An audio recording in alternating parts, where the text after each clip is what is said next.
Hello everybody, my name is Dillard, bringing you back another Spicy Meat to Ball podcast. Without wasting any more time, let's get right into the podcast. So, I turned the gain up a little bit. If you guys don't like the gain up this high, definitely let me know. I'm only doing it because it's pretty late at night and there's people sleeping in the house, so you guys can hear me more clearly without me having to speak so loud into the mic. Most of the time the gain's all the way down and I just speak really loud, but definitely let me know how you like the mic quality. So, what are we going to be talking about on this very, very late night at 1:58 a.m., at least for me, whatever your time is? But this video will be going up actually before game number 3 of the 4-game series set with the Baltimore Orioles. So that leads me, what are we going to be talking about? We're going to be talking about the game from yesterday and the game that will be going on tomorrow, which will be technically today because this video will be uploaded before game 3 starts. So we'd be doing kind of like a pre-game show, just like I did with the last game.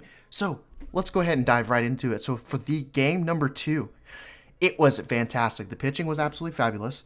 The Yankees offense was fantastic. We won the game 11-4 and improving our record to 30-17. We're one of the few baseball teams that have broke 30 wins, which is absolutely excellent. We've been absolutely killing it, and it just makes me so happy as a fan. Like, I am so freaking happy with this team. One of the most exciting teams I've ever watched, and, you know, that's just a fact. I mean, honestly, there's so many people that have said the same thing on Twitter. Just this team, just with all the starters that are out, all the all-stars that are out, and just they are making things happen no matter who the player is. The next man's standing up and they're doing the job. And that's honestly what makes it more fabulous and more exciting than anything else. It's just fantastic. So we had a huge offensive explosion. Just like yesterday, huge offensive explosion. And obviously you guys know that we won the game 11-4, like I said earlier. But for the hitting, what did we do hitting-wise? So for the hitting game-wise, we were able to record 38 total at-bats with 11 runs, 12 hits, 11 RBIs, 4 walks, and 10 strikeouts. So we struck out 10 times, and then all the other stats that I mentioned earlier. Urshela was the only one who recorded a double, which is actually his 10th double of the year, which is pretty insane to think about. Then Sánchez, he recorded a huge 3-run blast to open up the first inning. Now, I saw something, and I really agree with it. It's kind of off topic, but it's definitely something I think about. I don't think the term clutch just has to be in a scenario where you are losing or you're tied. And what I mean by that is most of the time people associate clutchness with basically when the game is on the line. That's what they refer to clutch. But I honestly think clutch can also mean you start off the game with a bang, like a 3-run homer that Gary Sánchez had at the beginning of game number 2. That's clutch in my eyes. Because at that point, you're sending a message to the other team. You're sending a message, a clear message that we're going to run this game the entire game. There's nothing you can do about it. The offense is ready to go. We have the momentum. We're ready to go, and we're going to produce damage. So, Gary Sánchez sending a message with a 3-run homer. That's clutch in my eyes because then that sets the tone of the ball game, and it brings momentum for the Yankees in general. And those 3 runs go a long way. Most of the time, 3 runs, that's a lot of runs. You know, a 3-run homer, that's a lot of runs. So that can go a very long way, and just a matter of 3 runs can give you the win in the long run. So, there's that. For the pitching, we actually only had 2 pitchers, which is fabulous. We had Domingo Germán, and then we had Mr. David Hale, which is very interesting. He actually did really well. He had 4 innings pitched, gave up 3 hits, 1 run, 1 earned run, 0 walks, 1 strikeout, and 0 home runs with a total of 46 pitches and 31 of those pitches being called strikes. And then the man, the myth, the legend himself, Mr. Runner-Up for Cy Young. I want him to win Cy Young Award so bad this year for the AL Cy Young. But Mr. Domingo Germán recorded his 9th win, giving him the most wins out of any pitcher in the MLB right now. He pitched a total of 5 innings, gave up 5 hits, 3 runs, 2 earned runs, 1 walk, struck out 5 batters, and gave up 1 home run with a total pitch count of 93 pitches and 62 total strikes. So, Domingo Germán had a hell of a game. He's been having a hell of a season, and there's nothing like it. Now, I'm actually going to go to Fangraphs right now because most of the time, Baseball Reference most of the time doesn't always update their stats regularly, but most of the time Fangraphs does. I did check it earlier, but I don't remember right off the bat. So I'm just going to read some like basic statistics from him. So now he's 9-1. We already know that much. So what else is there to mention? His ERA is 2.60. That's incredible. His FIP is 3.12. His xFIP is 3.77. So that's absolutely excellent. What's something else that's definitely worth mentioning? I'm trying to go to advanced stats just to show some other things that are very important. His average right now is a .178, and his WHIP is a 0.95. His BABIP is .225. He's just producing absolutely phenomenal numbers this year. I mean, you can't ask much more. And before you say it, a lot of people, because there's a lot of people that have claimed that Domingo Germán is basically the new Luis Severino, which he's actually done better than Sevy did at the beginning of the season. But I really don't want to call him a Sevy because I don't want him to fall apart in the second half of the season like Sevy was notorious for last year. But hopefully Domingo Germán, and hopefully Sevy, when he comes back, he can be another strong pitcher like he was before. But I'm just pointing that out. I'm like, I don't really want to predict, Germán's going to be Sevy because, Sevy last year had kind of a rough second half of the season, and I kind of want Domingo Germán to have a great season, not just a first half, but a second half, and, maybe win an AL Cy Young. I don't know. So I'm trying not to jinx it. I probably did. So if I do jinx it in the second half of the season, you guys remember this, come back to the podcast and complain to me. So other than that, there's not really too much else to explain other than the fact that it was a great game. We had a great game, fantastic game, all around. The only person who didn't get a hit in the game was Austin Romine and Estrada, but Estrada actually only came in because DJ actually had a total of 3 hits, and they pulled DJ out. And apparently it wasn't injury, because a lot of people thought it might be injury related, but they were like, no, we're just going to pull him out because he's doing so well, apparently. I don't know what the whole reason was, but that's probably my guess. I mean, he had a 3-hit ball game. What more can you ask from him? 4 at-bats, 3 hits, 2 runs scored. DJ, another multi-hit game. He's absolutely incredible. He's right behind Michael Brantley for the most multi-hit games as far as the AL hitters are concerned. But Estrada actually only had 1 at-bat. He had 0 hits, so the fact that he only had 1 at-bat, I really don't count that as a game that he has 0 hits, considering he just got put out in the game at the end of the game. So really the only person who didn't have a hit was Austin Romine. He was 4 at-bats, 0 runs, 0 hits. But other than that, it was a full-on party. I mean, you had Sánchez with a 3-run homer to start off the game. Frazier, after that injury that Frazier had in Anaheim, whenever he came back, it just didn't seem like he was the same, big red that we all knew and loved. And he really needed what he did today. He sparked. He had 2 home runs today.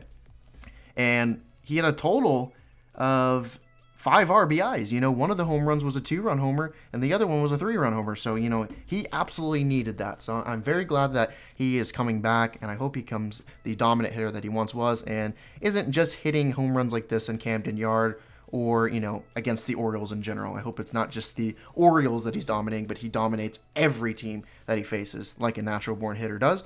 So other than that, I'm about done with that section. Let's go ahead and do a kind of pregame breakdown of what's going to go on and what's going to happen and what I think about the whole thing tomorrow. So the pitching matchup for tomorrow will be Mr. Sabathia versus Dan Straley. And Sabathia is 2-1 with an ERA of 2.97, a WHIP of 1.21. He's pitched a total of 36.1 innings. He's gave up 29 hits, 27 strikeouts, 15 walks, and 9 home runs. So that Sabathia likes to give up the long ball. Not as much as Jay Happ, but he does like to give up the long ball. That's actually what most of his runs are off of from. But then there's Mr. Dan. He's got a win-loss ratio of 1-3. So he has 1 win and 3 losses. Not great. This is definitely not great either. A 8.51 ERA, a 1.89 WHIP, only 30.2 innings pitched. So he's actually pitched more games than Sabathia does, I believe. So he's pitched 30.2 innings, and he's gave up 44 hits, 16 strikeouts, and 14 walks, and 10 home runs. So his stats are definitely not that great compared to Sabathia. And Sabathia's 2-1 with that's basically obviously a winning record. And then there's Dan with a 1-3 record. So he also has an 8.51 ERA and a 1.89 WHIP. That's not good. That's no bueno. So other than that, here's some key matchups that are definitely very noticeable. Again, just like the last one, it's basically just Trey Mancini and Dwight Smith Jr. because apparently that's all that's all the Baltimore Orioles have as far as production is concerned. So the home runs, Gary Sánchez, 14 home runs, 263 BA with 30 RBIs. And then there's Trey Mancini on the other side with 10 home runs, 309 BA, and 23 RBIs. I think it's very apparent that Gary Sánchez is definitely more dominant and productive than Trey Mancini is. I don't think anyone has to really read a book or anything to know that. I mean, Gary Sánchez has been absolutely outstanding with all the multi-hit home run games that he has, and the fact that he's on pace. I think what I saw earlier with how many home runs that he's averaging every 10 at bats, he is on pace for at least 60 home runs. So he's gonna apparently pull off a Giancarlo Stanton from his last season with the Marlins, the 60 home run season. So that's crazy. So Gary Sánchez, more power to him. Then there's a batting average statistic. It's between DJ and then again Trey Mancini. DJ, 325 batting average, 368 on base percentage, and 440 slugging. So DJ's numbers absolutely outstanding. Most of the time, people are going to tell you don't use BA alone when you're trying to judge a hitter's value, and I definitely would tell you not to do that either. But come on, a 325 BA, that's absolutely insane. DJ's just, all that means is that DJ is just a natural born hitter, and he's hitting the ball and he's putting the barrel on the ball, and he's just absolutely incredible. And that also explains why the fact that he has all the multi-hit games that he has, that contributes to why he has such a high batting average. And obviously, if he has a higher batting average, then he's going to have basically more higher of an on-base percentage. And I know on-base percentage doesn't always mean batting average. It doesn't always mean getting a hit. It also means walks and such too. But that just kind of makes it even better and just proves just how much of a better natural-born hitter he is than most of the guys in the league. Anyways, Trey Mancini has a 309 BA with a 356 on-base percentage and a 562 slugging. Obviously, he has a better slugging than DJ. DJ's not a big power hitter. He's going to hit singles and doubles, which, sometimes that's all you need. You don't need home runs. As long as you tack on small hits one at a time, you can slowly chip at the lead and you can slowly get runs in. You just got to have team effort, and that's what baseball is. It's a team effort sport.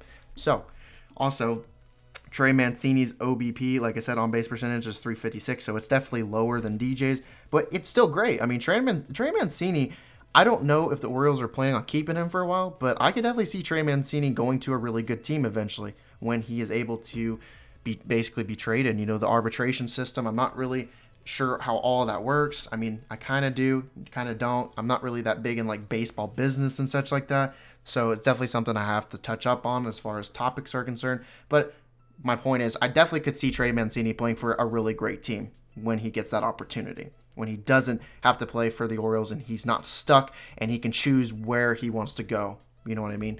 So then there's also the runs batted in option. This is between Luke Voit and Dwight Smith Jr. So Luke Voit has 34 RBIs, 11 home runs, and a 260 batting average. For Dwight Smith, though, he has 28 RBIs, 8 home runs, and a 271 BA. So he does have a better batting average. But, like I said, batting average doesn't always mean everything. What is the OBP? What is the slugging? More than likely, I'm pretty sure that Luke Voit has a better slugging because Luke Voit is going to hit more home runs. He's more of a big power hitter than Dwight Smith Jr. is, obviously, because Voit has 11 home runs while Smith has 8 home runs. So, some other things to keep in track. The Orioles, the only player that they have on the injured list right now is Mark Trumbo, which is a DH. He's on the 60-day IL. Then for us, obviously, you guys know the story. We have still plenty of people on the IL, including Betances, Tulo, Judge, Paxton, and Stanton. They're all on the 10-day except for Betances. Betances is apparently on the 60-day, which really sucks. I really want Betances to come back. I really miss him. But there's nothing you can do about it. We just got to wait and hope to God, hope to the baseball gods above that he will progress and he will be able to heal up faster than we expected. So, other than that, there's some team stats I'd like to go over. So, the Baltimore Orioles, they have a 236 BA, while the Yankees have a 255 BA. So the Yankees have a higher, better batting average. They're able to get more base hits than the Orioles are. Then for the Yankees, we have 247 runs with 401 hits, 73 home runs, 335 on base percentage, a 442 slugging, 3.73 ERA, a whip of 1.22, 151 walks, 445 strikeouts, an OBA of 230. I was about to say 330, but 230. And then for the Orioles, they have 187 runs, 386 hits, 56 home runs, on base percentage of 296, a slugging of 393, an ERA of a 5.74, a whip of 1.47, 177 walks, and 364 strikeouts with 267 OBA. So literally every single stat, when you compare all those stats that I just mentioned, every stat that the New York Yankees have crushes the Baltimore Orioles by a long shot. It's not even close. Like a 3.73 ERA is much different than a 5.74. That is not a great ERA by any stretch of the means.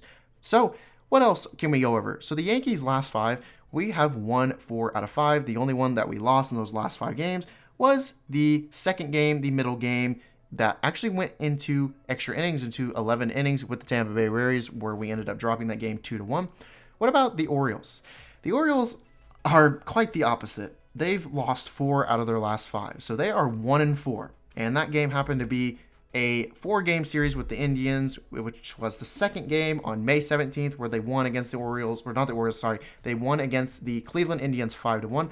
But all the other games, they lost 10-0, 4-1, and 14-7, which is not great. And then the game on the very top, which was the game that they lost yesterday, basically 10-7. This actually hasn't capitalized on the fact that it needs to be updated. So if they actually did update this, it still would be 1-4, but it would be the 2 Indians games where they lost 4-1, 10-0, and then it would be the 2 Yankees games, which would be 10-7, and the one that we ended up beating them and destroying them 11-4.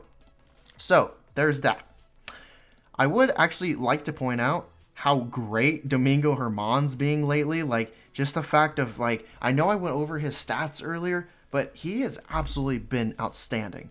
Like, I don't think anybody on this team or anybody as a fan would have predicted how well Domingo Germán would produce and how well his fundamentals and development would just be pushed together. The chemistry, he has been absolutely what we needed since we saw and knew that Sevy would be out until at least some time. I think it's until at least July or maybe August. But he has been the man that we've needed since Sevy is out. And that's pretty much all I'd like to say, just because I love Domingo Germán. Like I said earlier, I kind of went over some of the stats from him, but I got to mention him again. He's been a lifesaver, a huge lifesaver. Also, Tanaka's been incredible this year. He's deserved better with some of the horrible situations he's been thrown into, but he's been doing a really good job. Sabathia has been doing a pretty good job as well. J-Hap, he still has struggles, but hopefully he'll work on those. Chad Green, not great, but I'm hoping that he can eventually come together and become that dominant pitcher that we knew and loved back in last year and some other seasons. But other than that, that's about it. If you guys did enjoy this podcast, make sure you do subscribe, leave a like. If you haven't already, make sure when you do subscribe, by the way, I forgot to mention, make sure you do click that bell notification so you don't miss any of my videos. I do remember that one guy, I can't remember his name off the top of my head. I have to go back and read the comment. But one of my subscribers did say that one of my latest videos didn't go out. So I do apologize for that. If you guys don't see that, make sure you do just kind of periodically check my channel, because most of the time I'm uploading at least 1 to 2 videos a day. It's very rare that I don't upload anything. So make sure if you aren't getting those videos in your sub box, make sure you do check my channel periodically. Or if you do, and you have a Twitter, make sure you do follow me on Twitter. Most of the time when I upload a video, I immediately retweet it and I pin it to my Twitter, so you can see it as my very first tweet. So that's another way you can always make sure that you never miss a video. Other than that, make sure you do like the video, make sure you do comment, let me know what you guys think, let me know what I can do better, and all that other good jazzy stuff.